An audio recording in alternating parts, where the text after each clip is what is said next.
Bueno, Alberto, hay muchísimo tema para tratar. Tenemos temas a nivel local, aquí de nuestro país.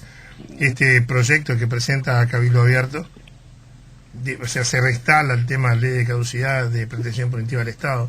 Con algunas variables, estuvimos leyendo el proyecto, o sea, respetando de acuerdo a lo que dicen todo lo que han logrado, todo lo que se ha conseguido, insistiendo en seguir adelante con la búsqueda de desaparecidos, pero obviamente apunta a no perseguir más allá de los mandos que fueron los que tuvieron activa participación y decisión en aquella época, y sí, como ha estado ocurriendo en los últimos tiempos, ir sobre personas que eran subordinados, que si lo ponemos en contexto de aquella época hubiera sido muy difícil negarse a cumplir determinados órdenes por más de que sean horrendas y se esté ante la comisión de un delito, que insisto, para algunos que en algunos casos le buscan el contexto, no voy a decir el caso, lo tratamos hace pocos días acá con Margarita, de un artista que hace tantos años tuvo un problema con una menor, y digo, este sí es un tema para analizarlo en profundidad. ¿Cuál es tu visión de todo esto? Porque hay que ser muy sereno, muy cauto, porque hay que respetar a todos y a todos. Sí, primero que nada, el valorar el libre juego democrático, ¿no? Sí. Ayer hablamos con Andrés eso, justamente, que escuché que tuvieron una muy buena columna.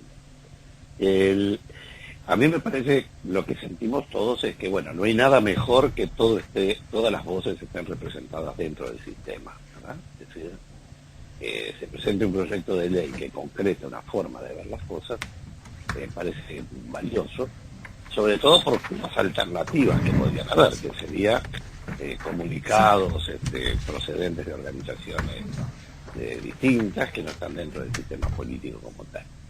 El otro tema pasa por un escenario diferente, y es lo que tiene que ver con la existencia misma del Uruguay. Uno que ha tenido tantas vueltas por el mundo y tantos roles, gracias a Dios, pero una vez se pregunta, bueno, pero ¿por qué los uruguayos, siendo tan poquitos, conseguimos o llegamos o se nos coloca en posiciones tan especiales como presidir organismos multilaterales y todo lo demás? ¿Por qué el Uruguay goza de ese prestigio en el mundo que es indiscutible? Bueno, hay una cosa que se llama el orden jurídico internacional, que significa cómo es reconocido cada Estado en el escenario del mundo, ¿verdad?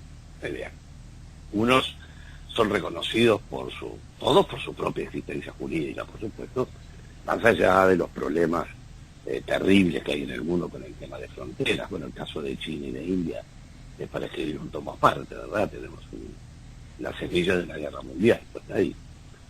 Pero lo que me parece que es importante tener en cuenta es que la imagen internacional de Uruguay es nuestro principal elemento protector de soberanía.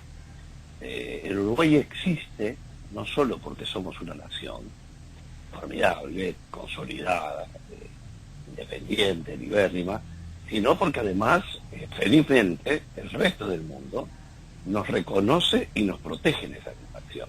Está lleno de ejemplos, no digo tanto hoy, pero a lo largo de la historia, de países que no han tenido ese reconocimiento internacional y fueron víctimas de la voracidad de países expansionistas, ¿verdad? ¿Qué quiero decir con esto?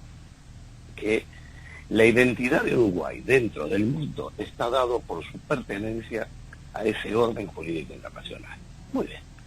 Aquí hay una gran discusión que además es perfectamente comprensible, ¿no? Más allá del tema de fondo, estoy hablando de la parte formal. Cuando un país se incorpora a organismos internacionales, hoy existe una supralegalidad, una supraconstitucionalidad, lo que está por encima de nuestras propias normas, porque nosotros mismos ya cedimos, no porque alguien vino a pedirnos pertenecer a Naciones Unidas, a la OEA, a todo lo que tiene que ver con tribunales internacionales. Eso implica un sometimiento o una cesión de parte de nuestra propia autonomía para formar parte con la autonomía de otros de una autonomía superior que regula los temas más críticos de la humanidad, entre los cuales está la esclavitud, los derechos humanos y todas las cosas. Esos temas son indisponibles, es decir, cuando uno está integrado al sistema de protección, es como si uno dejara de darse una dosis de la serie de vacunas, no surte efecto. Entonces lo primero que uno tiene que ver es hacer un proceso deductivo, ir al mundo y bajar hacia el Uruguay. Uruguay está comprometido en una serie de normas internacionales, tenemos fallos internacionales que han resuelto este tema, nos guste o no nos guste, pero así fue. Puede haber para todos los gustos, la opinión, por supuesto. Y impone al Uruguay una serie de medidas. Y como dice Merkel, ninguna opinión es gratis, y mucho menos ninguna acción. Y el mundo se cobra las infracciones por infinidad de modos, algunos muy sutiles, que terminan haciendo pagar las violaciones y hasta las obligaciones internacionales. ¿A dónde voy con todo este preámbulo del orden jurídico? Es que a pesar de que Uruguay tiene una ley que se aprobó válidamente, a pesar de que Uruguay tiene toda la plena soberanía, también es cierto que ha tenido sentencias internacionales, caso Hellman es uno de ellos, que nos impuso medidas de un tribunal que considere que Uruguay le cedió normativamente, ratificado por ley, el derecho de norma supranacional por formar parte del orden jurídico internacional. En definitiva, este proyecto, el verdadero filtro, va a estar en lo que sucede en el mundo respecto de Uruguay si se transgreden las normas de los principios internacionales que no establecen el límite ni de la obediencia debida, ni de la subordinación, nada por el estilo. Entonces, a mí me parece que si, por ejemplo, el proyecto apunta a los mandos superiores, bueno, hay un acto maravilloso para poder hacer en esto, ¿verdad? Si los mandos superiores que aún viven se reúnen o individualmente dicen, bueno, mire, señores, si yo estoy de acuerdo con esta ley, voy a comenzar diciendo dónde están los restos de los desaparecidos. Claro. El primer paso, que no importa, porque ya fue gente muy mayor, ya el único tema aquí que se ha dicho siempre, y todos lo pensamos, es que bueno, que nadie quiere decir dónde están, porque iba a haber un comandante que iba a estar a cargo de esa unidad, por lo tanto era una forma de decir, lo hizo XX.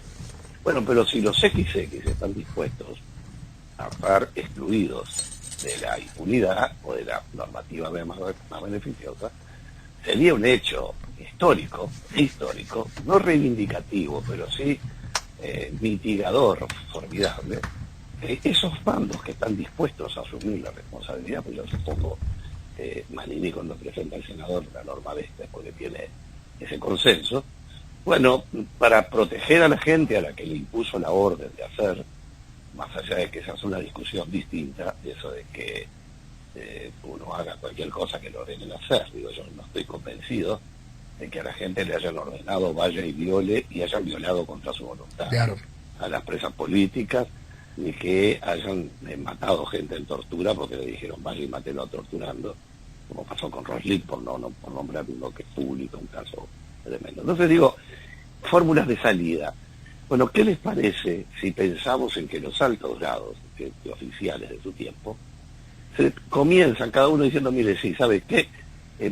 Nosotros esto lo hicimos en tal contexto, la letra que quieren ponerle, yo puedo entender todos los argumentos aunque no los comparta, más allá de que los comparto o no, pero comencemos diciendo, mire, todos estos desaparecidos están acá, busquemos aquí que los encuentra, este no lo va a encontrar porque están allá, y comenzamos un proceso tipo sudafricano de purificación del escenario. Yo lo que noto es que el escenario sigue estando profundamente contaminado con el silencio.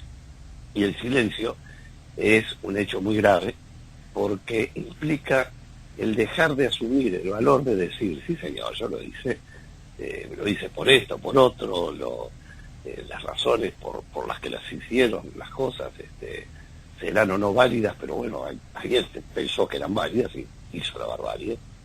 Y bueno, creo que para ser claro, primero tendría que haber un asumir, no la responsabilidad abstracta, de decir yo me hago cargo, esa palabra que está de moda y que en realidad no tiene ningún contenido. La palabra exacta, decir, mire, está en tal lugar, usted vaya y escarbe que los encuentra. Y damos un gran paso, diría yo, definitivo hacia la pacificación nacional. Y después vemos este tema normativo. Ahora, hay que vestir muy bien esto. Yo no creo que estén los votos, pero suponiendo que estuvieron, como ya estuvieron para 2 referéndums, suponiendo que estuvieran, hay que tener una explicación muy sólida, que no es la de la soberanía, para explicar esto en un mundo muy duro, porque estamos en un mundo que va muy duro para adelante, y con Uruguay muy fragilizado con un escenario internacional complejo. Es una palabra. Sería un mensaje formidable. Creo que esta ley, más allá de ser buena, mala, regular, sí le reconozco un factor de oportunidad, en el sentido que sería un momento formidable para comenzar a pacificar un poco el alma, más allá de lo jurídico, diciendo dónde están los desaparecidos, que me parece que esa es una afrenta imperdonable. Ahí no hay obediencia debida de nada. Y bueno, y luego se juzgarán los casos de la obediencia debida. Claro, a ver, Alberto, yo cuando hablo o sea, de poner todo en el contexto, yo, por ejemplo, me detengo, le hice una nota al fiscal Percivale, analizando el caso de este soldado que 48 años más tarde fue procesado. Le pregunté o sea, cómo se había manejado él en base a lo que es el cúmulo de pruebas, porque los presentes allí, bueno, quien dio la orden falleció, bueno, obviamente el militante de MLN terminó falleciendo también, y le digo, ¿cómo llega usted a la resolución de este tema? Bueno, interpretando lo que dice el fallo de la justicia que ya después. Yo creo que esto, más que la tortura, porque a los criminales hay que perseguirlos, no importa quién sea y hasta dónde se llegue, salir a buscar hasta el mínimo detalle, y en una época donde a mí me sorprendió, insisto, estoy hablando por lo que dijo el fiscal, dice, estamos investigando el 68 para acá porque ahí también se cometieron violaciones sobre derechos humanos. Es una palabra que es tan usada, tantas veces lo han usado, que me parece como que la gente perdió un poquito el respeto por eso, por el tema de derechos humanos. Ahora está de vuelta, ¿no? Hace pocos días el instituto emitió un comunicado hablando de un procedimiento que hizo la policía en Barrio Malvin Norte. Hablamos mucho de derechos humanos. Y claro, a la gente le cuesta entender, al ciudadano le cuesta entender, algo que los políticos entienden que fue los que resolvieron esto, cómo de un lado se aplica la norma y del otro lado no. Y yo creo que acá cuando tú hablas de que las autoridades deberían sincerarse y deberían hacer un aporte a la paz del país, yo creo que el aporte lo tienen que hacer todos, porque acá hay actores de esa historia que están del otro lado y que seguramente tienen cosas para aportar también. Sí, la forma de pacificar no es ir siendo siempre con el mismo lado. Me parece que la forma de pacificar es juntar las partes, que se pongan de acuerdo y que digan la verdad.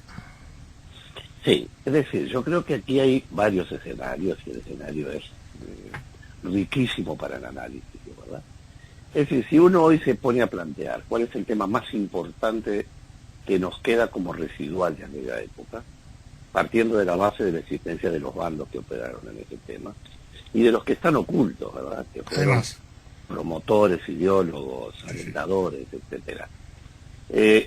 Lo que está claro, a mi juicio, es mi modesta opinión, por supuesto, que lo más vivo, en carne viva que tenemos en este momento, son los familiares de los desaparecidos que buscan los restos de sus seres queridos. Sí. Yo no veo en el horizonte nada más importante que eso en este momento, más allá de la justicia y más allá de otras cosas que también tienen un rango muy alto.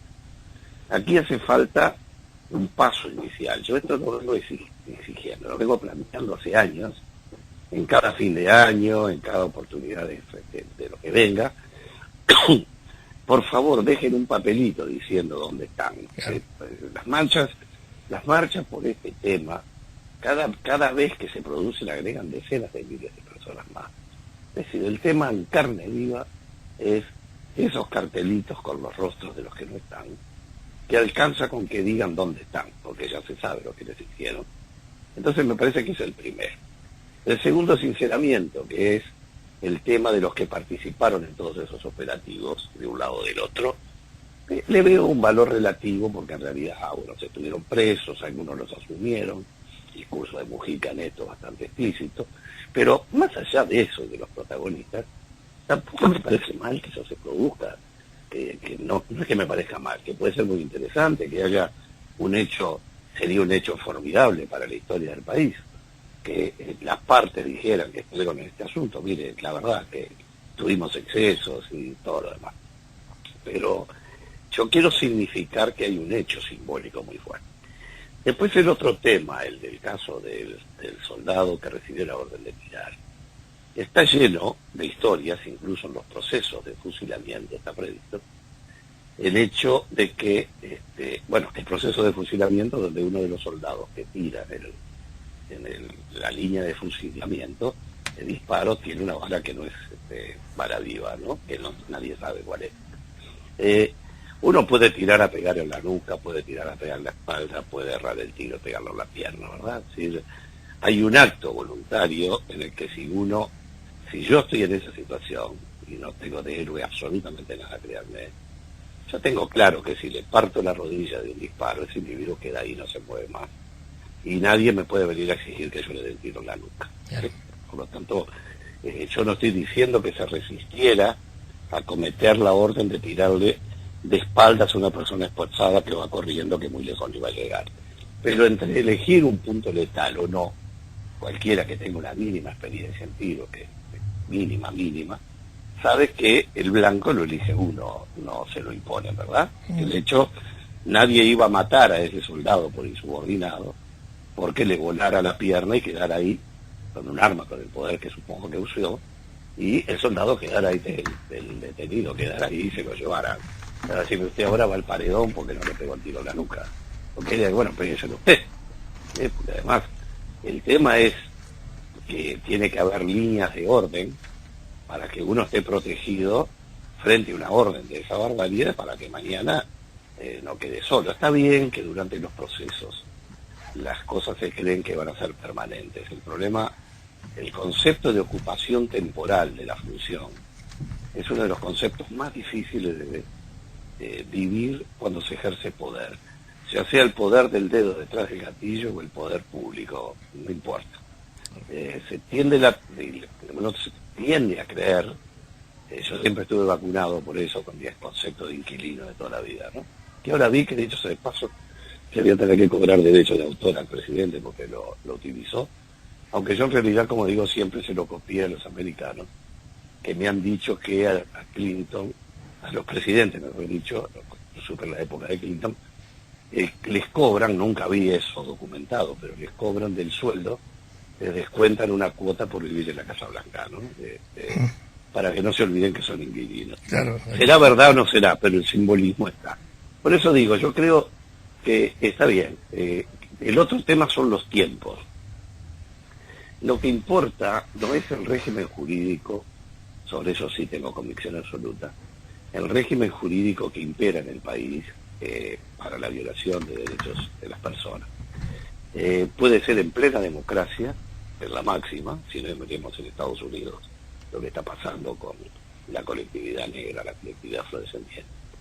Y el hecho de que se tome un año, yo viví la década del 68 intensamente, no participando pero viviéndola, y que era realmente un tiempo donde el desenfreno era absoluto y era plena democracia, y había polos muy duros con la gente actuando con muchísima dureza. Entonces, a mí, a partir de qué momento estos delitos no se persiguen por ser del tiempo de la dictadura, se persiguen por la conducta ejercida por las personas aún en tiempo de paz. Si hoy, en tiempo de paz, quiere decir en tiempo de institucionalidad democrática, de legalidad democrática. En una palabra, lo que quiero significar con esto es que la existencia del proyecto es un hecho político que, por otra parte, nos sorprende. Estamos todos de acuerdo en que Malini plantee esto, no tiene nada de nuevo, como si hubieron antes García Pintos y otras personas que han estado políticamente muy cerca de estos temas y con posiciones idénticas. Esto yo creo que nadie discute, o nadie, yo no estoy en condiciones de decir no debió haberse presentado. Bueno, se presentó, tiene su derecho a presentarlo. Representan una parte de la soberanía del país y de la colectividad nacional en la convivencia. Lo que estoy diciendo es que Uruguay también tiene que pensar qué va a pasar con el país si comenzamos a transgredir las normas de los tribunales internacionales que nos han impuesto conducta. Yo sé que es mucho más fácil defender una posición de soberanía, ya está ratificado, somos nosotros. Bueno, esa misma soberanía se ejerció cuando se le delegó en organismos internacionales como Naciones Unidas o la OEA o tantas otras, bueno, la prueba está el Tribunal de la Haya, todas las cosas que vemos, ¿no? La Corte Internacional.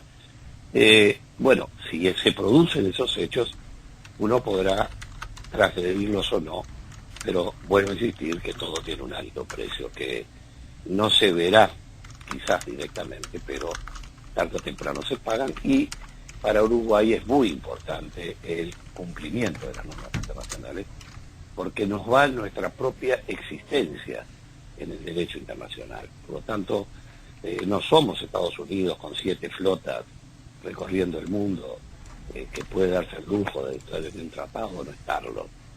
No. Uruguay tiene su fuerza en esa posición, no en otra, que es su propio perfil. Sobre este tema en particular, seguramente va a haber mucho para andar. Creo que el grupo político de Manini, con la presentación de la ley, ya ha cumplido para empezar con su posición política para llegar a determinados segmentos de la sociedad. Por lo tanto, me sorprende, y por algún lado está cumpliendo lo que ha dicho o lo que seguramente ha dicho, no me consta. Pero sí está claro es que hay un acto que me parece que está faltando de esta película, y que eso puede ser válido solo para que se aplique en una situación de las personas que indiquen dónde están los restos de los desaparecidos que conozcan. Pero no porque esté en la ley, sino porque es un acto personal o colectivo que exprese esos hechos, aún desde lo anonimato o desde lo público. Nadie pretende que se sometan al escándalo público con esto, porque ya lo tienen. Simplemente que estén puestos a la vista los datos, que no tengo ninguna duda, sin tener información, pero no tengo ninguna duda que hay gente que sabe y que sabe mucho de todo esto. Bien, nos quedamos todos pensando con esto, Alberto. Es un tema que uno... tengo mensajes aquí, alguien dice, el perdón es bíblico, deberíamos aprender a perdonar. Yo qué sé, hay gente que manifiesta, hubieron 2 plebiscitos aquí, la gente decidió dónde está el soberano, dicen también, en este caso. Sí. Claro, pero que el soberano, primero lo del perdón, que es uno de los temas más apasionantes, ¿no? El perdón primero hay que pedirlo, el perdón no se otorga, ¿no? Desde el punto de vista de las relaciones interpersonales. El perdón hay que pedirlo. Uno puede perdonar sin que el otro lo pida, que es más bien un criterio de decir ya no vale la pena, ya pasó, y fingir que la cosa se terminó. Este no es el caso, no hace falta perdón porque ya la situación está como está, y lo que falta es que le estamos pidiendo no perdonar o no perdonar. Los ejemplos, el caso sudafricano me parece que es un caso paradigmático, hay que buscarlo en Google y verlo, y lo que fue la pacificación de Sudáfrica con bandera. Pero a lo que voy es que aquí el tema soberanía, que es tan fuerte que se ganaron 2 plebiscitos, referéndum con él, ¿verdad? Por lo tanto, ¿quién va a discutir que primero que esto se puede poner a referéndum tantas veces como se quiere? Pero seguir dándole vuelta a la noria no va a cambiar mucho. Ahora, lo que estoy diciendo es que en definitiva, el concepto de soberanía, de que nosotros somos nosotros, no hay ninguna duda, pero esa misma soberanía, nosotros, sin que nadie nos obligara, el país, ratificado por ley, que por ley, con abrumadoras mayorías parlamentarias, ratificó tratados y convenciones internacionales, porque son los que nos protegen, en definitiva, de la barbarie de otros que se nos vengan arriba. Por lo tanto, el tema de la soberanía no es, creo que sea que esté en juego, porque también en el ejercicio de la soberanía se hizo eso, y también en el ejercicio de la soberanía uno se puede retirar del tratado de estos. Sí. Y ya tiene las consecuencias. Tú hablabas de ejemplos y tenemos que ir cerrando. Argentina tuvo un ejemplo, el general Balsa, ¿no te acordás? Él hizo una declaración pública asumiendo responsabilidades en nombre del ejército, cuando era comandante jefe del ejército argentino. Y le costó mucho, caro. Pero yo ni pido eso, ¿eh? Sí. Mira que yo quiero ser claro en esto, muy breve. Tú lo dijiste claramente. No importa quién sea, que pase un papelito por debajo de la puerta y que diga dónde está. Claro, yo no estoy pidiendo que vaya uno y se pare delante de la televisión, se abre el saco y dice, acá péguenme, que yo soy un desgraciado, que violé, dejé que violaran, torturé, o del otro lado. Yo no, ni lejos quiero eso. Lo que estoy diciendo es que haya un acto de grandeza en el que se diga con la solemnidad del caso, mire, este tema fue una etapa muy triste, yo actué con convicción, pero fue todo una horrible de momento, pero quiero decir que los restos de los desaparecidos, hasta donde yo sé, están en tal parte. No pido más, no.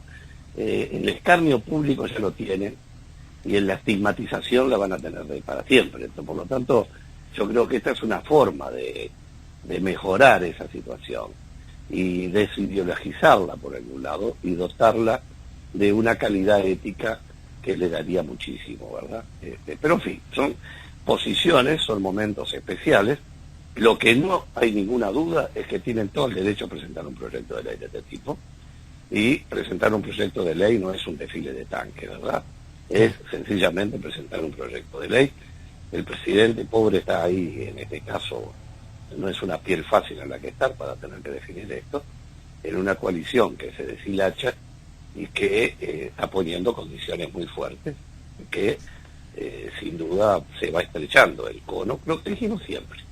Una cosa es ser una coalición electoral para ganar una elección, aún teniendo posiciones radicalmente antitéticas, y otra es estar en una coalición de gobierno tomando la decisión cotidiana, donde se está de acuerdo en un conjunto de cosas que se firmó, y todo lo demás es posible. Bueno, es complicado, no es fácil, no hay muchos ejemplos en el mundo que hayan sobrevivido mucho ese tipo de coaliciones, pero lo bueno es que para el país todo sea lo mejor, y que todos encontremos los roles que nos permitan ir llevando comprensión en tiempos absolutamente diferentes a los que vivimos antes, con enormes riesgos por delante.